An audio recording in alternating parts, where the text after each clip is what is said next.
Hello? Is anybody in there? Good morning, everybody. I'm early. I'm early.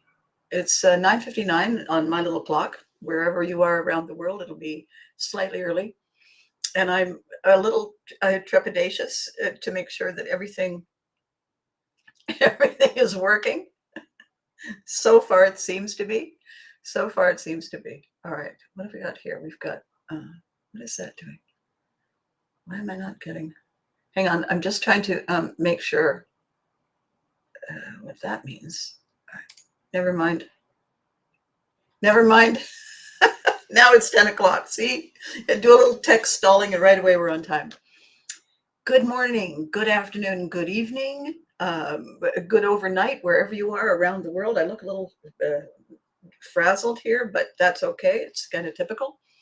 My name is Abby Haggard, and for those of you just joining us on some of the platforms that we now are partnering with, yay!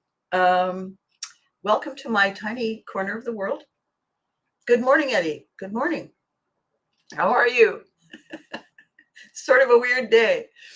So, the conversation that we're going to have today is really exciting, and I'm really keen to get started. However, just before I do, I want to finish saying thank you so much to the new people on the new platforms who have decided to check this out. We are gradually, slowly growing. This is episode 374, and I was a mom on TV. You can see her there, and I was several Care Bears and a bunch of other people for a long time. And what I decided, the characters that I portrayed were funny and they were a bit clumsy. Their hearts were in the right place and they just kind of existed to make everybody feel a little taller, a little better, a little more fun. 8.5 out of 10. All right. And you got your coffee, Eddie? All right, we're good to go. So on that, good morning, Freddie. Good morning. It's lovely to see you. So on Tuesday, my video topic was, will you choose what if or live in the regret of if only? And I was talking about the fact that we reach turning points in our lives and something can have been amazing and perfect for us in the moment. And then things changed. Somehow things changed. We changed, the situation changed, the other people changed, circumstances changed. And what once was perfection is suddenly not so much, is suddenly a little, the comfort zone is kind of a discomfort zone at this point. And we are so reluctant to let go of what was. Why? Well, and I was talking about this on Tuesday, and I said, part of the reason is the old survival brain, if it ain't broke, why try to fix it? If this cave is perfectly good, okay, a little damp in the flooding, but it's still a cave and we're safe. Why risk going out into the unknown? And the answer is because everything changes. And if we want to maintain what we have, then we've got to train to maintain. We've got to do the upgrades. We've got to level up. We've got to reassess where we are, what we need now, what we deserve now, what we want now, because it may not be the same as before. And we need to be in regular conversation with our relationships, with our partners, with our good morning, Warren. Good morning. Well, thank you, Eddie. My characters were endearing. My characters were a few ants shy of a picnic. Gotta admit.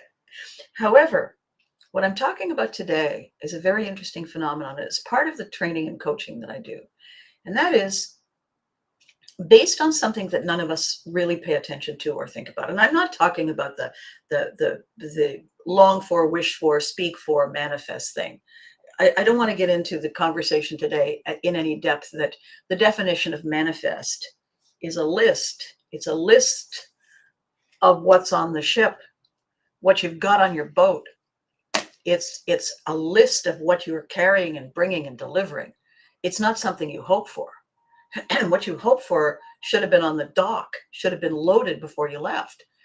So what has become a new thing, a new verb, a new vision, when when we say, I'm going to think positive. Yeah, think positive. First of all, the thinking positive starts here. It starts with us. It starts with, how am I doing? I'm doing great. On a scale out of 1 out of 10. Eddie said 8.5 this morning. On a scale of 1 out of 10, 10 being fabulous, how is the day? How is it going for us? That tells us how we are and where we are and why we may be feeling, half a bubble off plumb. When it suddenly occurs to us that we have been holding on to things out of nostalgia, out of loyalty, out of history, out of that feeling of once upon a time safety, or let's face it, the initial exhilarating rush of, oh my God, and it comes in blue. That is something that is very magical. It's highly addictive and delicious and lovely. And with any luck, it's not fattening and it doesn't cause calories, right? And we love those things. The thing is, things change. And I was involved in something a long time ago. It was a project I was working on. And I had invited somebody to partner with me on the project. And they struggled to make it a priority. In principle, in theory, oh my gosh, what an honor. Yes, yes, absolutely. I'm so there. Count on me. Except that when push came to shove and it was time for his favorite sitcom rerun, he was more interested in kicking back with a coffee and watching his favorite episode than putting that on record, or by the way, watch it tomorrow, it's in reruns, than getting on a call with me. And I would say, why? I can't wait. This is important stuff. And he would say, I know, it's just, I have my routine. So, by the way, cheers.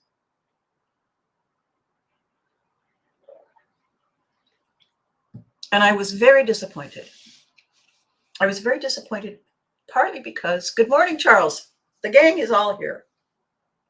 Any minute now, we're going to be joined by Rhea, and we're going to be joined by Amber, and we're going to be joined by Kelly. And then, oh my God, we got a full house. So just watch the column. So what we struggle with is drawing a line in the sand and saying, no more. No more for me, no more for you, no more for the input, the sweat equity, no more. Why?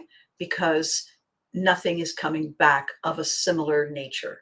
I'm not talking about transactional, but I'm saying if it takes two people to row a boat and the other person doesn't feel like rowing the boat, you're going to go in circles. So your option is ditch that person, learn to row like it's a kayak, or get a replacement. But if you leave them there, they are dead weight. They are the barnacle buddy that slows you down. Why are you hanging on? We're hanging on in the hope that one day they may. And in the meantime, you're not getting where you want to go. And so we start compromising. We start letting go. Oh, thank you, Warren. Thank you for stopping in. Big hugs to Julie. And we'll see you soon. So we have to draw a line in the sand. The person who is always with us, awake and asleep, 24/7, is us. We are the ones carrying the ball for us, with us. We are the ones doing the work. We are the ones immediately in the first tier reaping the rewards. If we give away our power, our control, our connection to us and to our goal, to other people, they don't necessarily pick up that ball and run with it for us, with us. We put them in charge. We put them in the driver's seat, but it's our bus. And so there's no percentage in getting upset when they drive us off a cliff. There's no percentage in getting upset when we're late because we look and they're not even in the chair. They're outside talking with nature, doing a thing. So we have to find a way to be less conflicted when we say, I'm going to love you from afar. And the way I do all of these things is I always talk about door number 3. When we're in fight and flight, when the cortisol is running the machine, we only have one door or the other door, right? Thank you so much, Warren. When we only have those two doors, we are either afraid or we are taking the bull by the horns. There always is a door number 3, and we never see that door number 3 until we can take those 5 important steps back away from the panic, panic, panic, panic, 5 steps back to see a slightly bigger picture. And you say, oh, I could also do this. I can clearly do that. I can clearly do that. But oh, look, I needed to get that perspective. And so the door number 3 in this case, when we're talking about drawing a line in the sand, this door number 3 is not saying be gone forever or stay forever and I pay the consequence. This is a heart-shaped line in the sand that we draw. And we say to these people who have meant so much, I'm going to love you from afar. I'm not going to love you and leave you. I'm not going to turn my back. I'm not going to say, I divorce thee, I divorce thee, I divorce thee. Be gone, be gone, be gone. I'm also not going to say, well, I guess my dream wasn't that important. No, it is important. It is my dream. I'm going to love you from afar, which means that from a distance, I can cheer you on. I can wish you well. I can remember the very, very positive, terrific, exciting, crazy, lovely moments. But I can remember them over there. And I know what you're saying. I know what you're thinking. If you love it that much, the compulsive part of us can't simply put it at arm's length. And I am guilty of that. I am so guilty of that. So what I do is a reminder. I get my little Post-it note. Where's my Post-it note here? Come on, Post-it note, where are you? I get my little Post-it note. Here's my little Post-it note. I get my little Post-it note. And I remind myself how easy it was for me to distance myself from the compulsion every time I walk into a piece of furniture and the piece of furniture, the leg of the furniture, tries to disconnect my little toe from the rest of the toes. You know that moment? Or when you're in your bare feet in the night and you step on a Lego or a stone that was got under your shoe. And, you know, in those moments, you can see Cleveland. I know I can see Cleveland, except, you know, for the people in Cleveland, they can still see Cleveland. Sorry about that, guys. When we have an immediate moment of, and it's either a positive or a negative, but either way, it's one of those. This light dims the light of love, the light of regret, the light of longing in our soul. The light of go is in the here and now. And when we remind ourselves of that and we laugh, because I almost did it. I was thinking of giving you that little reminder, and I almost did it walking down here because I thought, hey, I'm going to be early. And I avoided this nonchalant leg on the table like it wasn't there. Oh, no, you don't. And I kept right on marching in here. We have so many things going on until we decide to police all the things going on. We get our Post-it note. Make the list. There's only 3. You're only allowed 3. Immediate, next after that. Draw a line, right? When we've done the first 3, take a breath. Immediate, next after that. That's that. We're drilling it down. We're doing the Michelangelo school of sculpting, right? You get a block of marble and a chisel and you chip away everything that isn't the horse. Why I'm talking about this today is because We are seeing around us. I rolled my side table over my pinky toe last night. Oh my gosh. Oh my gosh. Oh my gosh. Yes. Yeah. You, you're instantly fluent in some language that begins and ends with the letter K every single word. So in that moment, the laser focus is definitely laser focused. So the subject today, as I'm giving you the little pieces of the puzzle that we are now going to connect together, we can say, I'll compromise. I'll compromise. I don't care. I'll compromise. We can say, be gone from my door. We can say, I'm not going to compromise anymore. You mean too much. You meant too much. Everything meant too much to say no more. Therefore, my door number 3 is, I can love you from afar. I can wish you well, and as time goes by, and we pass each other on the street and we stop for a hug, because time helps us get distance from, which is the gentler way than stepping on a Lego, we can say, how you doing? And they can say, good. I've missed you. Yeah, I've missed you too. And there's no need to say anything else. Gotta go. See you soon. And as we walk away, do we regret certain things? Sure. Do we remember certain things? Sure. Do we feel better? Do we make that sigh of relief because it was what it was and we contributed and they contributed, and the connecting lines became parallel lines, became wider and wider disparate lines. And you know what happens when you try to straddle those lines that go like this and this? So we knew it wasn't right. It doesn't mean that it wasn't wonderful. And it doesn't mean that those memories aren't worth having.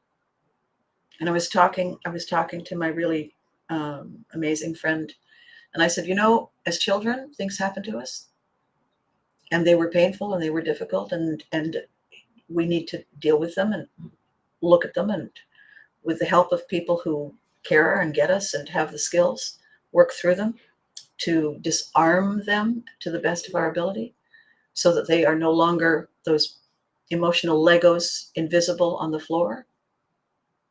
We nevertheless can remember, we nevertheless can see qualities in the people, qualities in those moments that were so difficult. We can still see glimmers of moments that were magical. And that is what gives us all of the conflicting feelings. How can I have fond memories of something that hurt so much? And the answer is because people are not one-dimensional. Situations are not one-dimensional. Sometimes the thing that happens is a lesson. It teaches us something. It makes us stronger.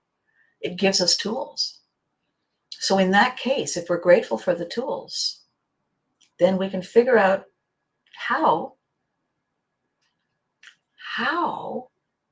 we can permit those things to live inside the heart-shaped line from afar.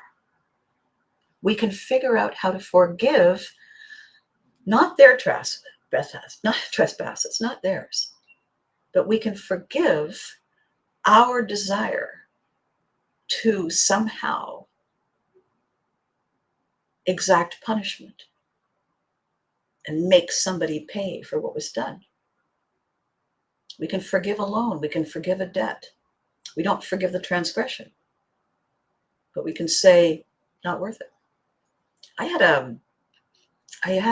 and in part of this conversation, I had a really ugly, very expensive, long drawn out court case many, many years ago. And at the end of it, someone said, you should sue those people who put you through this. And I said, A, with what funds, what money? B, I don't want to live in this toxic environment endlessly. I don't want to sacrifice my energy and my joy and my desire to do the things I do on that hill. There's nothing in that for me. Well, you get money. Okay, but money is part of the currency that I crave. My currencies are multiple. My currencies are connection. My currencies are compassion.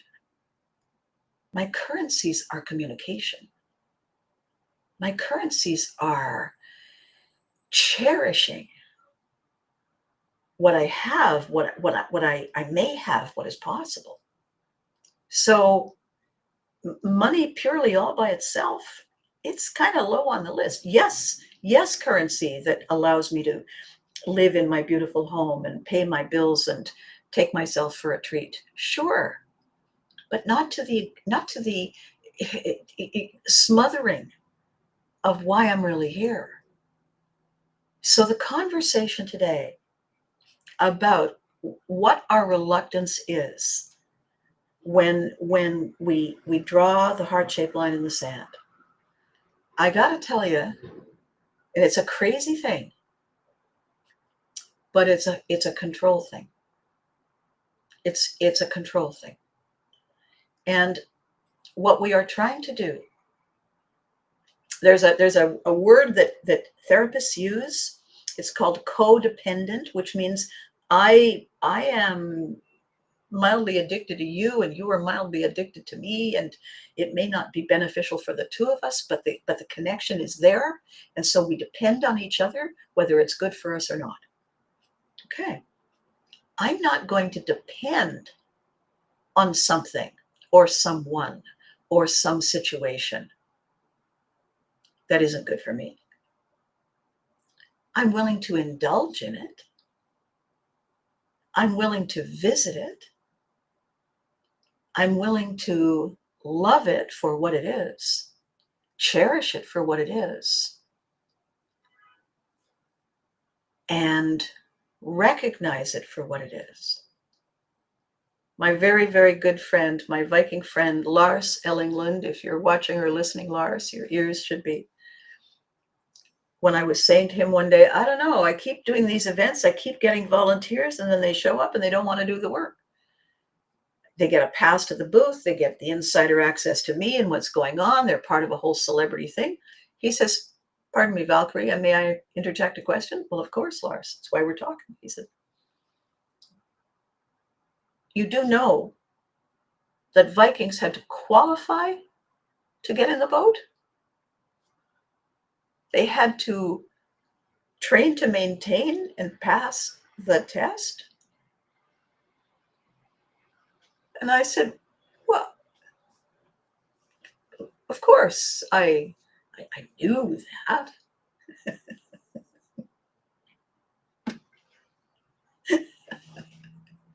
No, I didn't know it. Yes, I did. I was trying to cut to the chase. I was trying to say, so if we're all in it, we're all in it. Let's go, let's go, let's go. The tide is turning, the wind is shifting. And exactly, exactly, Eddie. Let it go. It will eat me up emotionally, mentally, and financially. Exactly, Eddie. So what we're trying to hang on to when we're drawing that heart-shaped line in the sand, excuse me, I think I need a little sip.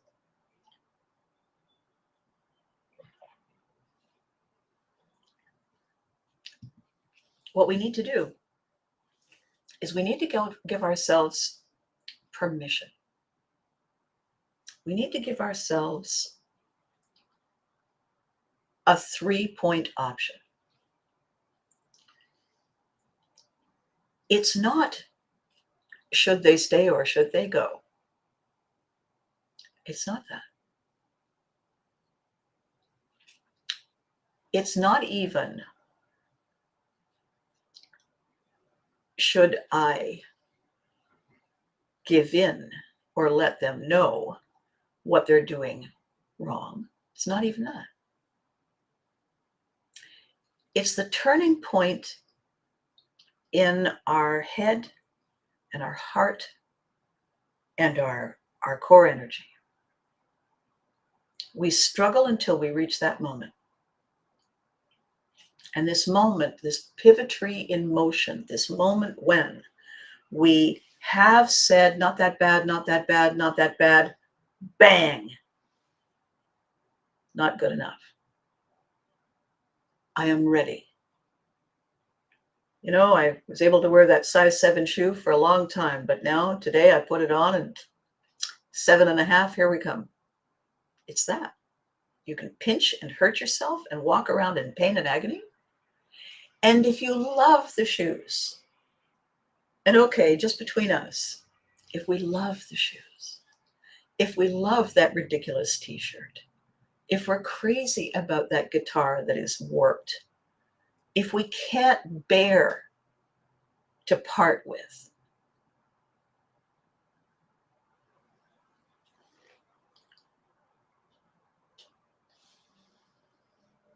we can display it. We can make a picture. We can frame it. If it's a private thing, we can make a mental picture. We can wear something in memory and cherish it. But by putting it over there, I am loving them from afar. Among all those fabulous shoes, all of which I have worn, there is one pair that I can still wear. Part of it is not how high the heel is. It's how thin the sole of the shoe is. I need to have more cushion, but when you put cushion, then the shoe itself doesn't fit. So eventually you say, okay, it's just not going to work. And it's going to be, however, I can put them on, walk in, sit down and look lovely in them. And and I've done that. We've all done that, girls, right? We've all done that, guys, right? With whatever it is that we've got, you bring it, you lean against it. It doesn't mean you're actually going to use it. I know lots of people who have motorcycles and cars. They don't drive anywhere. I don't know, they get it dirty, right? So what we can give ourselves permission to do when we're saying, what if, but we're hanging on to if only, because in this case, only if only is if only they would, if only they could, and they won't, and they can't, and they don't. We can say, then I will love you from afar. I will cherish every part of you that is the magic that makes my little heart sing. And when we find that to still be a struggle, I'm going to talk to you about the hard part of this. Okay? It's connected to something that I got an outreach for last night. I'm going to tell you about. Pivotry in motion is a phenomenon that is the nation. It is sweeping, Freddie. Thank you. It is the nation. It is our nature. It is the nation. What are you saying, Eddie? I have a guitar that is virtually unplayable, a replica of a John Lennon Rickenbacker. Oh my God. And it's art. As was John Lennon's art. And both are in your heart. And you can look. It's beautiful. So what I want to talk about is the fear we have. I've talked to 3 people over the past short while who have lost someone. And this loving from afar business is really a challenge. Okay. And I am a poster child of this process, this recognition, this working toward, this practicing, this accepting, this eventually celebrating.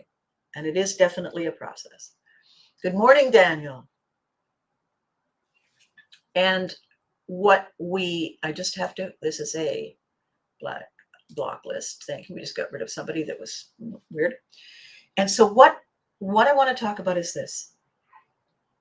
We become accustomed to and comfortable with the familiar feeling of safety and support and navigation when our little boat is always docked next to their little boat, when our pillow is next to their pillow, when our shoes at the front door are next to their shoes. when our cereal bowls are side by side, when our coffee mugs hang side by side, when every week we get together with them, because we always have. Conversation a few weeks ago with my lovely friends. Do you still get together with your high school friends? 2 of them are gone, and we're no longer a group, and we don't really know how to redefine ourselves, so we're not getting together as much as we did, and I really miss it. And I said, well, if they really miss it, maybe it's a different shaped group. Maybe instead of an octagon or a hexagon, it's a triangle. It's a square. Who knows? Just because it's not the same as it was doesn't mean it can't be an is in a different form. And she looked at me and she said, yeah, sneaky, aren't you? You sneak up. And I said, I do. So in this conversation about loss and the clinging to the loss, we cling to the loss for as long as we need. However, when we cling to the loss in order to try and cling to the previous status quo that is no more, we are refusing to live in this moment. We're trying to live in that moment and those moments. It's not doable. And when you're trying to live there, you're not here. And you're robbing yourself of every moment now.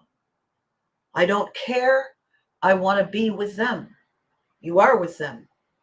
They're in your heart forever. I want them in physical form. That changes. When I was a little girl, I was a very little girl, and people would say, what do you want to be when you grow up? And I would say, taller. They pretty much thought I was going to still be me, right? But so I could reach things, keys to the car, wallet, window. If I can't still be small and pocket size when I become tall enough to say I'm walking here and I can drive the car, then I have to find a way to reconcile the elements of both. And where they live is here. And when we're talking about a relationship with someone that we love deeply, even if it was a negative, toxic situation, we love them deeply, regardless. It's not a blame, shame, guilt thing. None of that. We love them deeply for whatever the reason. Allowing that to transform gives us permission to love in a different way, to cherish in a different way, to make room for more. Not instead of, possibly better than, maybe not, but instead of, and hopefully more nurturing of us. How do we do that? How do we give ourselves permission to love from afar? Yes, Freddie, living in the present and not in the past. We can't actually live in the past because it's there. We can't go back in time. We can remember back in time, but we can't walk there. Can't step in the same river twice. The water has changed, and so have we. And so we can still walk in the river. We have to cherish the river for what it is now and who we are now. It's like doing a stage show, doing a live stage show. Eddie, you'll be very aware of this. No two audiences are the same. No two situations during the day are the same. We come to the theater impacted by all the things around us. We are not the same. And as a result, the show itself is not the same. It's up to us to do our best to bring fresh passion and excitement and commitment and participation to this show, this us, this audience, this time. In our focus, using the later folder, if we're having a nostalgia moment, They're beautiful. Nostalgia is the thing that keeps us feeling whole. All of my beautiful people who watched You Can't Do That, who watched the Care Bears, who watched Teddy, who watched all the stuff, saw me on stage. They bring to today all of that, and they use that as a filter to enjoy our connection now. Eddie and I are in touch often. Freddie and I are in touch often. Kelly and I are in touch. Amber and I, Rhea and I. So many people who tune in to watch this, whether you're commenting or not. And by the way, on Tuesday, we only had 12 comments. We had over 140 people watching just on Facebook alone. You were just sitting there watching and enjoying. This is amazing. That's why we're all doing this for all of us this time. And then when the next time comes, we're going to do it in that moment as well. So, but we can use the later folder and we can say, today is, and write down the date. And we can say, a year ago, a week ago, a month ago, a decade ago, on this day, write it down. Today is the magic memory. Today is not the day to go back and live there. Today is the magic memory. I am grateful. Draw a little heart. Cherish how special the day feels. Whether it was a sad event, the gift is that we have the memory of it. The gift is that we can have all of the little things popping up in our heads. Oh my God, remember when we did this? Yes, yes. That is the gift that this brain is. So why then do we struggle even to draw that heart-shaped line? And it is the size of our love that we want to give them one more time, one more chance, one more opportunity to see how awesome this really is. We can't bring them here. They have to come. And this may not be their moment to come. They may be juggling their thing, their moment. Live in the present, not the past or the future. Exactly, Freddie. And I want to tell you something that's really quite remarkable. A month ago, a little more than, I attended the celebration of life for Ryan Lithell. Ryan is a local celebrity, really, a fixture in Ottawa, who was born with a neurological defect, broken thread, broken connection. And he was told, his family was told that he would probably not make it. Then he was told that if he did make it, he would never leave the children's hospital. And then at the age of 19, when he did leave the children's hospital, because he had been given after much, much lobbying, and his parents lobbying and his family lobbying, he got permission to go into assisted housing. All he needed was to have a personal service worker with him in the overnights because he was on a ventilator. And he could only communicate well through his computer. So he needed full-time service and support. The use of a ventilator over time damages your organs, and we lost him this year. And I have said that this beautiful book that we're doing, this book shoot we're doing at Fanaticon Ottawa on the 20th of July, I'm going to dedicate the book to Ryan, because the title of the book is We Are the Unforgettables. And people coming to the show are going to sign up,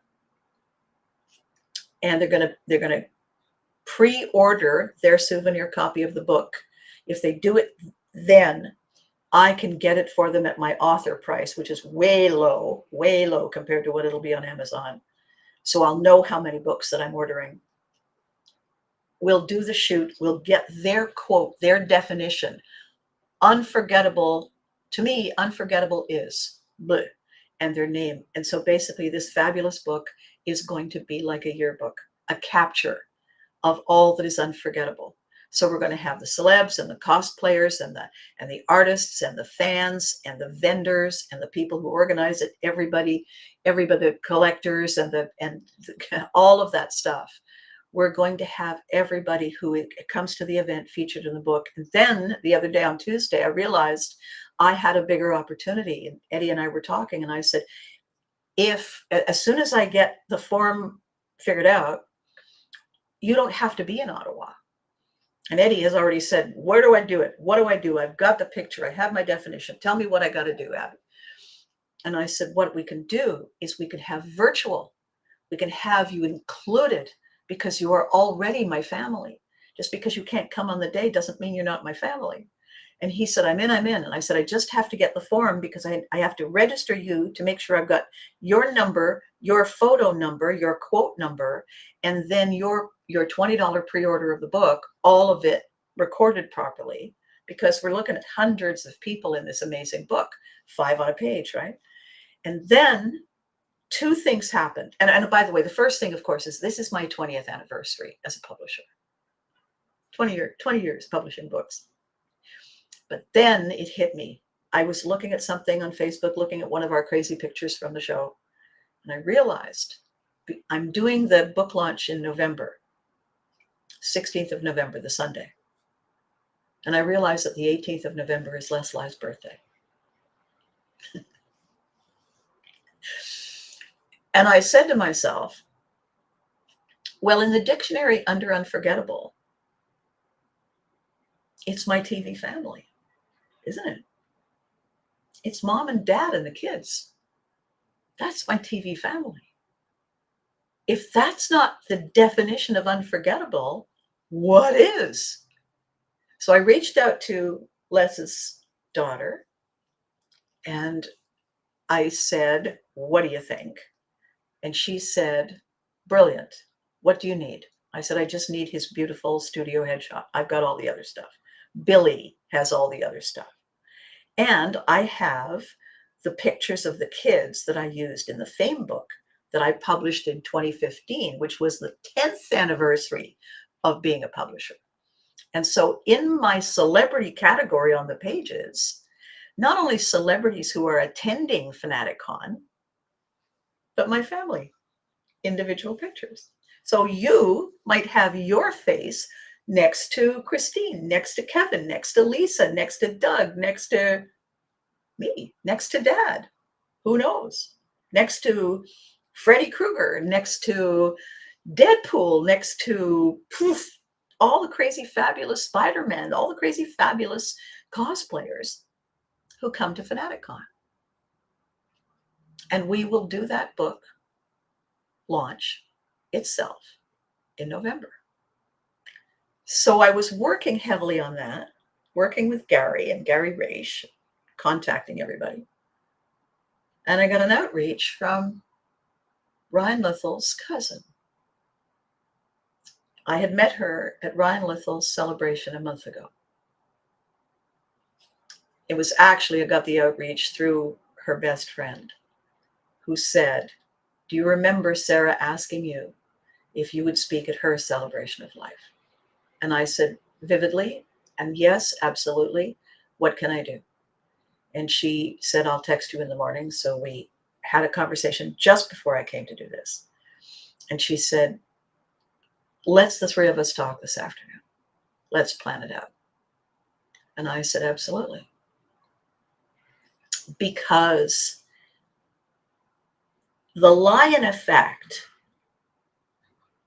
the train to maintain, the 1 degree from flow, all of it encapsulated in Pivotry in Motion, which is the story of my life and yours. We just didn't have a name for it. I now, on purpose, with your support, with your help, with your cheering from the sidelines, I'm going to see if I get permission to record any of what I say with my speaker partner. We together are going to create the tools to navigate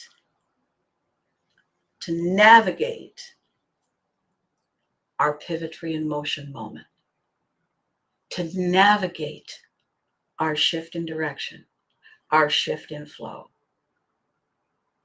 our decision and our readiness to love the past from afar. Give Sarah permission to cross the threshold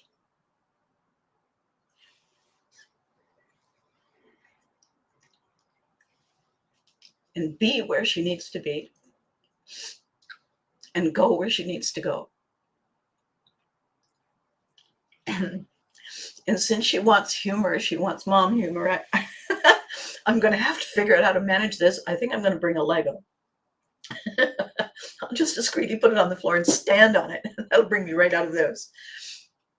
We can learn how to give things permission to exist the way they want to exist, to be where they need to be, to do what they are ready to do. We can give ourselves permission to be part of their transformation, to be within and cheering and elevating and congratulating each other on a successful launch, a successful transition. We can learn together. What do you think? On a scale of 1 to awesome, Eddie, Freddie, Daniel, on a scale of 1 to awesome, how absolutely inspired is that? And this moment that's coming, this with Sarah, that is thanks to Ryan. That is thanks to Ryan choosing to come to the events, choosing to be in. Well, good morning, Marnie. Never hold back the tears of love. Yes, I don't hold back the tears of love, darling. What I do though, looking in the camera, is realize that I have a whole new life ahead of me as a raccoon.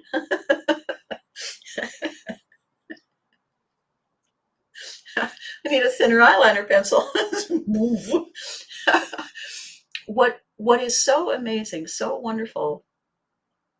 You know, I was talking Carol Hay this morning, and I said, I had this sudden thought, you know, we're going to do this amazing thing.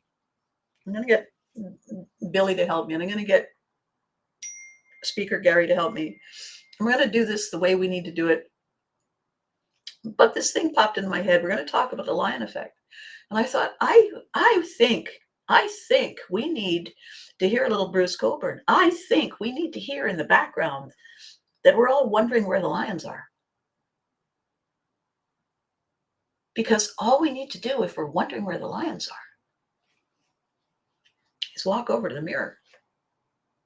Because there we are. We are the lions. Mind the Lego. 10, thank you. 10, tuned up to 11. Thank you, Freddie. I will be brilliant. I will be unforgettable in one way or another. If with any luck I don't actually trip falling through the door, although that would certainly be an Abbey entrance, wouldn't it? This is what we want. This is the 20th anniversary of my side career as a publisher. This is Les Ly's pretty big birthday, actually, when you count the years. This is the opportunity to thank Ryan and to thank Ryan's sister for their permission to incorporate Ryan in the book, to thank Lance Morin for his enthusiasm to help with make that book launch event in my booth work to give me the extra passes I need, to thank, oh my God, Carol Sove and Tracy Major, who are going to come up from Cornwall. These are the mad, mad, mad, crazy magic women who populate all of Cornwall for the Cape event, the fan convention down there. And they're coming here to be my street crew and work the door. What do you mean you're not going to do the book launch? What is wrong with you? Here, let's bring you to the booth. We're going to make this thing magical in tangible form because it already is magical all around us. So the lion effect is, at some point, you have to set aside the jackals.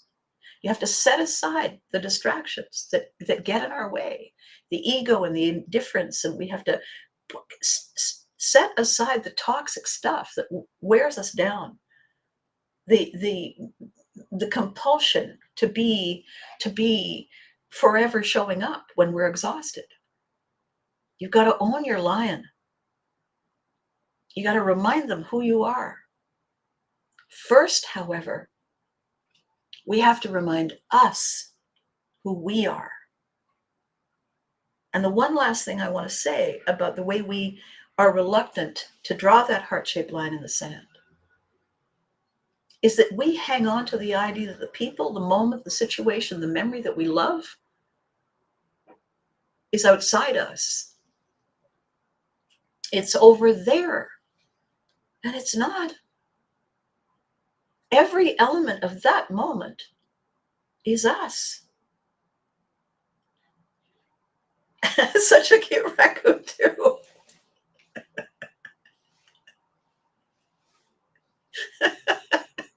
Marnie Edwards, look what you started. Every single thing that surrounds us with this sensation of joy and connection and specialness and this and this, that's not out there. It's in here. We bring that. They don't make us special, happy, taller, thinner. No, and by the way, I'd like to talk to them about not making us taller, thinner. Just saying. Maybe forget taller, but thinner. I want results. If they're driving my bus, why am I still not a size 6? What we need to do for all of this is remember, we are the magic. The universe is in here. It's not out there. When you say, excuse me, I'm going to have a little talk with the universe. I have had a talk with a, yes, Marnie, yes. I have in past had 7 or 8 or 12 really difficult things happen. This happened in one day, thing. And I was driving my car home. I turned into the driveway and I was halfway still in the road and in the driveway when the car died. And I opened the door and I got out of the car and I closed the car door and I looked up at the sky and I said, stop hinting. Tell me what you need. Just stop hinting. And I marched into the house to call tow truck. The opportunity for us to celebrate taking a step back, giving ourselves permission to rest. And certainly, Marnie, with your years in show business, you have known better than I how we compartmentalize the tired. We get through this, and when it's done, we take a breath. And sometimes, more often than not, you also know, as I know, that the person who comes in re-energizes, triggers us. There's like a zert, and we are in their energy, and they are part of us, and we carry on through. And when they go, we say, okay, now I can rest. Wrapping this up today for however many, and I hope there's a lot of you watching today. Regret delivers nothing. Longing delivers nothing. Worry, anxiety, impatience, anger, sorrow deliver nothing.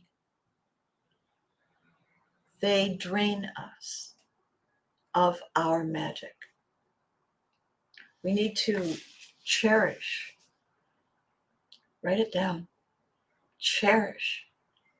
There's no chance we'll forget. Not a chance we'll forget. Write it down. Draw a heart-shaped line. I will love you from afar. Today I have to go and channel my inner lion and give people an opportunity to be glad that they came. That's the game, guys. That's the game. Joy to the world starts with joy at home. And I'm not going to sing a Christmas carol. Not ever, and not in July. So with all of that said, I want to wish you the strength and the desire and the determination to say, I got a lot of heart-shaped lines to draw. It's not goodbye. It's giving me room to walk across my floor without stubbing my toe. Because if we don't push them to places where they are safe, we trip over the baggage and we don't get where we deserve, have earned the right to go. We don't have to worry. They're always with us, and they always will be. They are a thread in our tapestry forever. Guarantee it. So thank you for watching. Thank you for growing the numbers. I'm not making any money on this, but that wasn't the point. This is the introduction to our opposites, right? I will be back next Tuesday with something pretty incredible. It's episode 375 next Tuesday. And it's the lead up to Fanaticon and the lead up to the book shoot. It's going to be a wild, crazy, crazy week for us, for me, for our team. So until I see you, until we talk, be good to you. You deserve it. You've earned it. Channel your inner lion. And remember to hug your loved ones because they deserve it too. Okay? Thank you so much for watching. You make this possible. Without you, this is a rehearsal.